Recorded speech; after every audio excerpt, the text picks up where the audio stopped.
Isyarat Rabbaniyah yang begitu kuat dan begitu jelas membuat beliau keluar dari masjid dan masuk ke kamar di rumahnya dan tidak keluar lagi selama 15 tahun. 15 tahun. Tidak ada aktivitas kecuali sholat, zikir, Quran, dan ibadah-ibadah yang lain. 15 tahun tidak ada dunia sedikit pun. 15 tahun tidak ada komunikasi dengan manusia. 15 tahun hanya berdialog dengan Allah Subhanahu wa taala. Artinya benar-benar tidak pernah berkomunikasi katanya dengan manusia. Berarti itu artinya tidak menghadiri sholat Jumat, tidak menghadiri sholat berjamaah. Bahkan Rasulullah jelas bersabda, "Man sami'a nida'a falam ya'ti fala salata lahu illa min udhrin." Barang siapa mendengarkan panggilan azan lalu dia tidak mendatangi atau memenuhi panggilan azan tersebut, maka tidak ada salat baginya illa min udhrin, kecuali ada uzur. Ibnu Abbas pernah ditanya, apa uzurnya orang yang tidak salat berjamaah? Salah satunya adalah sakit, kemudian takut, kemudian hujan deras. Assalamualaikum warahmatullahi wabarakatuh. Alhamdulillah kita kembali lagi di channel Nasrus Sunnah, membahas cerita-cerita dari para Habib-Habib Sufi ini teman-teman ya. Kalau nggak aneh ya bukan ceramah Sufi namanya, bukan ceramahnya para Habaib. Meskipun terkadang teman-teman di awal-awal videonya, di awal-awal ceramahnya sudah enak tuh, sudah baik ya, berdalil dengan Al-Quran dan Sunnah. Tapi anehnya hampir semua ya di setiap ceramahnya selalu diselipkan dengan cerita-cerita khurafat. Maka itu menjadi rusak teman-teman dengan cerita-cerita seperti itu. Dan anehnya memang ketika mereka menceritakan tentang keramat-keramat Habib-Habib mereka atau keramat-keramatnya seorang wali, belum pernah juga kita mendengarkan kisah keramat dari sahabat Nabi ya, kemudian Imam Syafi'i, kemudian Imam Bukhari. Selalu yang diangkat keramat-keramat adalah dari kalangan Habib-Habib mereka yang mereka sebut sudah memiliki pangkat kewalian, kah wali kutub, kah wali majzub dah, dan yang lain-lain. Nah teman-teman, di video kali ini diceritakan ada seorang Habib atau seorang wali Allah Azza wa Jalla mendapatkan isyarat dari Allah Azza wa Jalla untuk berkhulwat. Ya, berkhulwat atau khulwah itu maksudnya berdiam diri, yaitu memutuskan hubungan dengan manusia untuk mengkhususkan hanya beribadah kepada Allah Azza wa Jalla. Jadi Habib ini berdiam diri selama 15 tahun katanya di dalam kamar, tidak keluar sedikit pun teman-teman ya. Ini dikatakan oleh Habib ini, tidak keluar sedikit pun ya, aktivitasnya nggak ada di dalam rumah tersebut kecuali hanya beribadah kepada Allah Azza wa Jalla ya, sholat ya, kemudian berzikir kepada Allah Azza wa Jalla. Maka teman-teman, dari cerita-cerita seperti ini akan timbul pertanyaan dari kita. Katanya kan nggak keluar selama 15 tahun, berarti itu orang, itu Habib atau itu wali nggak keluar sholat berjamaah, nggak keluar sholat Jumat. Bagaimana ini teman-teman ya? Katanya levelnya sudah sampai derajat wali. Kok nggak keluar-keluar rumah sampai 15 tahun? Nggak sholat Jumat. Sedangkan Rasulullah menyatakan orang yang tidak sholat Jumat atau menghadiri sholat Jumat 3 kali berturut-turut, maka dikhawatirkan hatinya ditutup oleh Allah Azza wa Jalla teman-teman. Kemudian juga kita mengetahui bahwa kewajiban sholat berjamaah bagi laki-laki ya. Bayangkan, sholat berjamaah itu wajib loh bagi laki-laki. Jangankan laki-laki yang normal, sehat seperti kita teman-teman. Dahulu pernah ada kisah, yaitu sahabat Rasulullah dan merupakan salah satu muadzin dari Rasulullah, Abdullah ibnu Ummi Maktum. Beliau ini seorang yang tua, kemudian buta. Dan dikala itu Mekah atau Madinah belum seperti sekarang teman-teman, masih banyak hutan juga dan ada binatang buas. Maka apa kata Abdullah ibnu Ummi Maktum? Berkata kepada Rasulullah, minta rukhsah atau keringanan agar diperbolehkan untuk sholat di rumah saja. Karena beliau mengatakan tidak ada yang menuntun wahai Rasulullah untuk ke masjid. Bolehkah aku sholat di rumah saja? Maka Rasul mengatakan boleh. Akan tetapi teman-teman, ketika Abdullah ibnu Ummi Maktum berlalu dari Rasulullah, Rasulullah memanggilnya kembali lalu mengatakan, hal tasma'un nida'a bis shalah? Apakah kamu mendengar panggilan azan? Maka kata Abdullah ibnu Ummi Maktum, "Na'am, ya Rasulullah, aku mendengarnya. Kalau begitu, fa'ajib. Kalau begitu, penuhi panggilan azan tersebut." Artinya Rasulullah tetap memerintahkan Abdullah ibnu Ummi Maktum untuk mendatangi sholat berjamaah karena mendengar panggilan azan. Ini seorang yang buta loh. Bagaimana dengan kita teman-teman yang sehat-sehat seperti ini? Kemudian yang menjadi pertanyaan berikutnya adalah, yaitu dia kan nggak keluar-keluar selama 15 tahun.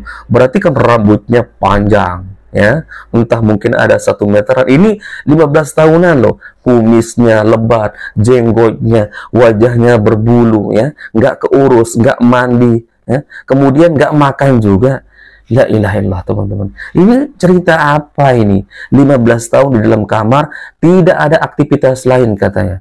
Nggak keluar-keluar rumah, ya. Kemudian tidak disebutkan bahwa dia makan, ya. Dia hanya keluar katanya teman-teman setelah ayahnya, ya, yang memintanya untuk keluar. Karena katanya ayahnya sudah meminta izin kepada Allah Azza wa Jalla 3 malam berturut-turut agar diizinkan anaknya keluar dari khalwatnya tersebut. Luar biasa. Ayahnya ini juga minta izin kepada Allah, teman-teman. 3 hari minta izin, bagaimana maksudnya? Berdoa. Tapi janganlah menggunakan bahasa minta izin. Seolah-olah Anda itu sudah dekat banget dengan Allah. Seolah-olah Anda itu sudah seperti bestie, ya. Ya. Seperti inilah cerita dari para Habib-Habib Sufi ini, teman-teman. Baik. Coba kita simak videonya. Di usia yang muda itu, sekitar 20 tahunan, 20 ketika beliau tahun. sholat Jumat di Masjid Jami' Gresik, beliau mendapatkan isyarah rabbaniyah, isyarah dari Allah Subhanahu wa taala untuk khulwah. Khalwat. Untuk khulwah adalah isyarat seseorang masuk ke satu tempat dan di situ hanya beribadah kepada Allah, terputus hubungan dengan manusia siapapun. Isyarah rabbaniyah yang begitu kuat dan begitu jelas membuat beliau keluar dari masjid dan masuk ke kamar di rumahnya dan tidak keluar lagi selama 15 tahun. 15 tahun. Tidak ada aktivitas kecuali salat, zikir, Quran, dan ibadah-ibadah yang lain. 15 tahun tidak ada dunia sedikit pun. 15 tahun tidak ada komunikasi dengan manusia. 15 tahun hanya berdialog dengan Allah Subhanahu wa taala. Setelah 15 tahun, guru mulia beliau Habib Muhammad bin Idris Al-Habsyi datang ke Habib Abu Bakar dan seraya berkata, "Wahai putraku, keluarlah kamu dari khulwah karena aku telah minta izin kepada Allah 3 malam berturut-turut. Aku khususkan munajat untuk Allah memberi izin engkau keluar dari khulwah." Itu dilakukan oleh Habib Muhammad bin Idris Al-Habsyi untuk supaya Habib Abu Bakar bisa memberikan manfaat kepada masyarakat di Surabaya dan sekitarnya. Maka dikeluarkanlah Habib Abu Bakar oleh Habib Muhammad bin Al-Habsyi dari khulwahnya dan dibawalah ziarah ke makam Habib Alwi Hashim di Masjid Jami' yang sekarang makamnya di samping Habib Abu Bakar, dan kemudian dibawa ke Surabaya menghadiri Majlis Ihya seraya beliau berkata, "Aku keluarkan Habib Abu Bakar dari khulwah untuk engkau lihat wajahnya, untuk engkau ambil berkahnya dan ilmunya." Dan banyak aulia mengatakan, lihatlah kepada Habib Abu Bakar karena melihat Habib Abu Bakar adalah suatu bentuk ibadah. Ada kisah yang menarik. Beliau ada wasiat ketika jika aku meninggal dan jenazahku keluar dari rumah, maka iringi jenazahku dengan rebana. Dengan rebana. So, kenapa? Karena Rasulullah SAW hadir dalam jenazah itu, maka beliau ingin Rasulullah disambut dengan rebana. Bisa dibayangkan akan timbul fitnah, gimana jenazah diiringi dengan rebana atau al-badru alaika. Tapi karena itu wasiat dilaksanakan walaupun hanya sebentar. Ketika jenazah keluar ditabulah rebana dan kemudian dibawalah jenazah itu ke tempat beliau, pemakaman beliau, yaitu di samping Masjid Jami' Gresik, Jawa Timur, di sebelah Al-Habib Alwi Hashim As-Segaf pada usia 91 tahun seperti usianya Sayyidina Al-Imam Syekh Abdul Qadir Al-Jailani. Ya, antum sudah dengar tadi kan, katanya Habib ini tidak keluar selama 15 tahun. Artinya benar-benar tidak pernah berkomunikasi katanya dengan manusia. Berarti itu artinya tidak menghadiri sholat Jumat, tidak menghadiri sholat berjamaah. Bagaimana ini teman-teman? Seorang Habib, seorang wali kok tidak menghadiri sholat Jumat, sedangkan itu adalah merupakan kewajiban ya bagi laki-laki. Dan jelas sabda Rasulullah, seorang yang tidak menghadiri sholat Jumat 3 kali berturut-turut, maka Allah Azza wa Jalla bisa menutup hatinya teman-teman. Kemudian terkait dengan sholat berjamaah, sudah jelas bahwa bagi laki-laki itu adalah wajib. Bahkan Rasulullah jelas bersabda, "Man sami'a nida'a falam ya'ti fala salata lahu illa min udhrin." Barang siapa mendengarkan panggilan azan lalu dia tidak mendatangi atau memenuhi panggilan azan tersebut, maka tidak ada salat baginya illa min udhrin, kecuali ada uzur. Ibnu Abbas pernah ditanya, apa uzurnya orang yang tidak salat berjamaah? Salah satunya adalah sakit, kemudian takut, kemudian hujan deras, dan berbagai macam yang lainnya. Akan tetapi ini kan tidak ada uzur, teman-teman ya.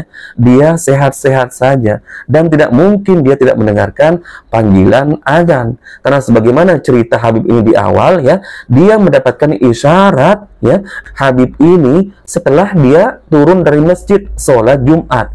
Berarti kan aktivitas sebelumnya beliau biasa sholat berjamaah, sholat Jumat. Kenapa kok tiba-tiba ketika kholwat ya di dalam kamarnya berdiam diri kok enggak menghadiri sholat berjamaah? Ini aneh, teman-teman. Disebut seorang habib, seorang wali besar, tapi kok enggak sholat berjamaah? Kok enggak sholat Jumat? Sedangkan kisah di awal yang sudah saya sebutkan, Abdullah ibnu Ummi Maktum itu sahabatnya Rasulullah loh. Dan salah satu di antara muadzin Rasulullah selain dari Bilal bin Abi Rabah, teman-teman ya. Dan beliau itu buta loh dan sudah tua. Akan tetapi apa? Ketika Abdullah ibnu Ummi Maktum meminta izin kepada Rasulullah, bolehkah aku tidak menghadiri salat berjamaah wahai Rasulullah karena aku sudah tua, tidak ada yang menuntunku ke masjid, dan binatang buas kala itu masih banyak, teman-teman ya. Dan Mekah atau Madinah bukan seperti sekarang ini. Maka apa kata Rasulullah di awal? Nah, boleh ya. Ketika Abdullah ibnu Ummi Maktum berlalu dari Rasulullah, dipanggil lagi oleh Rasulullah. Lalu ditanya, hal tasma'un nida'a bis shalah? Apakah kamu mendengarkan panggilan azan, wahai Abdullah ibnu Ummi Maktum? Maka kata Abdullah ibnu Ummi Maktum, ya Rasulullah, aku mendengarnya. Kata Rasulullah kemudian, fa'ajib, kalau begitu penuhi panggilan azan tersebut. Nah, apalagi ini laki-laki sehat, kemudian berlabel habaib, ya, diberi label wali Allah, yang katanya bahkan tadi melihat wajah Habib Abu Bakar ini adalah merupakan bentuk ibadah. Tapi kok enggak mendatangi sholat Jumat, tidak mendatangi sholat berjamaah. Sedangkan sholat Jumat ini sudah ada isyarat dari Allah Azza wa Jalla dan perintah wajibnya. Ya ayyuhalladzina amanu idza nudiya lis-sholati min yaumil jum'ah. Itu di surah Al-Jumu'ah, teman-teman. Lalu kok bisa ini ya? Hanya gara-gara berkhalwat, saking asiknya beribadah hanya kepada Allah Azza wa Jalla, memutuskan hubungan kepada manusia, tapi kok justru melanggar ya kewajiban yang telah Allah Azza wa Jalla wajibkan, yaitu sholat berjamaah, kemudian sholat Jumat. Katanya beribadah hanya kepada Allah Azza wa Jalla. Lah itu sholat Jumat itu, sholat berjamaah juga kewajiban bagi laki-laki, teman-teman. Bahkan disebutkan dalam hadis yang lain bahwa keutamaan sholat berjamaah dibandingkan sholat sendiri yaitu berbanding 25 atau 27 derajat dibanding 1. Coba pertanyaannya, dalam urusan dunia saja teman-teman, kita pasti lebih mengambil yang lebih besar. Misalkan contohnya, kalian misalkan diterima bekerja di sebuah perusahaan, kemudian misalkan kalian ditawarkan ya, pilihan gaji misalkan, antara 5 juta dan 2 juta, ini misalkan ya, ini dalam urusan dunia. Saya yakin kalian kalau normal, kalau sehat akal kalian, pasti memilih yang 5 juta. Hanya orang bodoh yang milih 2 juta. Karena itu kan pilihan dari bos kita. Ini sama halnya dengan Allah Azza wa Jalla. Memberikan kita pilihan sholat berjamaah 25 derajat atau 27 derajat pahalanya dibanding sholat sendiri, yaitu hanya 1 saja. Masa iya kita mengambil yang 1 saja? Maka ini aneh, teman-teman. Ada seorang wali, seorang habib besar ya, yang dikatakan hanya melihat wajahnya saja sudah merupakan bentuk ibadah ya. Kok nggak mendatangi sholat Jumat? Kok tidak mendatangi sholat berjamaah? Sedangkan Rasulullah mengatakan, man sami'an nida'a falam ya'ti fala sholata lahu illa min udhrin. Barang siapa mendengar kumandang azan kemudian tidak memenuhi panggilan azan tersebut, artinya tidak datang ke masjid tersebut untuk sholat berjamaah, maka tidak ada sholat baginya illa min udhrin, kecuali ya, ini kecuali ada uzur.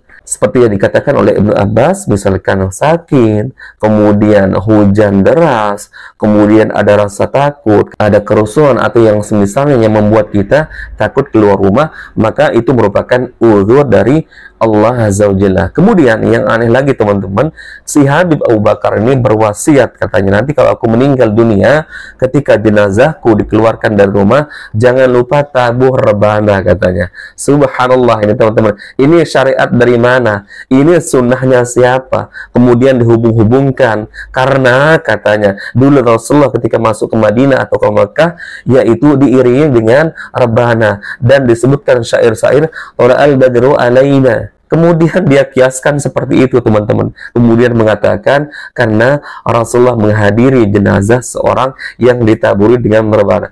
Subhanallah, ini ajaran dari siapa ini? Ini namanya cocok logi teman-teman ya.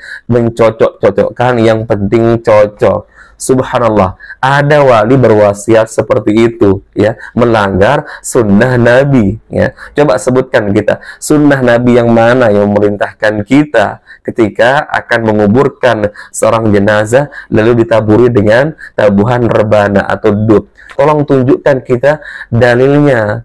Apa hanya ada di kitab-kitab kalian? Yang seharusnya kan kalau ada orang meninggal dunia, apalagi keluarga kita, ini kan kita harus bersedih teman-teman. Kemudian kita menjadikan pelajaran bahwa kita juga akan meninggal seperti dia.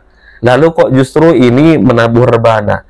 Ini kan konotasinya bersenang-senang di atas kematian seorang. Ini nggak sinkron teman-teman. Ini ritual ajaran siapa? Coba tunjukkan kita buktinya lah. Jangan hanya menggunakan cerita-cerita, katanya-katanya. Apalagi kalau sudah cerita Habib, langsung dipercaya. Meskipun jelas bertentangan dengan dalil-dalil dari Al-Quran dan Sunnah. Maka teman-teman, ini sangat aneh bagi kita.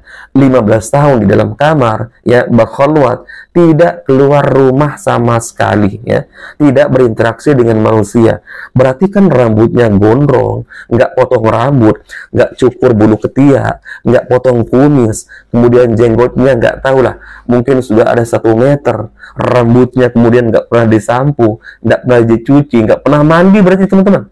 Karena nggak keluar-keluar dari rumah, kecuali aktivitasnya hanya berzikir, ya, sholat atau beribadah yang lainnya. Dan jelas dia katakan tidak keluar rumah. Ya kalau nggak keluar rumah berarti kan nggak sholat Jumat, nggak sholat berjamaah. Ya betul-betul memutuskan hubungan dengan manusia. Terus makannya gimana? Ya, makannya gimana? Kan katanya nggak berhubungan dengan manusia sama sekali. Ya, ini aneh teman-teman ya. Ini subhanallah. Ajaran dari siapa? Apalagi menyebutkan memandang wajah Habib Abu Bakar ini adalah merupakan ibadah. Subhanallah. Ya Allah. Kemudian sampai berani berwasiat, nanti kalau jenazahku dikeluarkan dari rumah, jangan lupa tabuh rebana. Karena jenazah seorang yang diiringi dengan rebana dihadiri oleh Rasulullah. Barakallahu fikum, semoga ini menjadi pelajaran bagi kita semua teman-teman ya, dan terus belajar menggali ilmu agama dan terus kritis teman-teman ya. Jangan mudah untuk dicekoki cerita-cerita seperti ini, langsung percaya, apalagi diberi label ini seorang Habib yang sudah mencapai derajat kewalian. Biasanya orang-orang awam akan mudah percaya. Barakallahu fikum, kita bertemu lagi di video berikutnya. Assalamualaikum warahmatullahi wabarakatuh.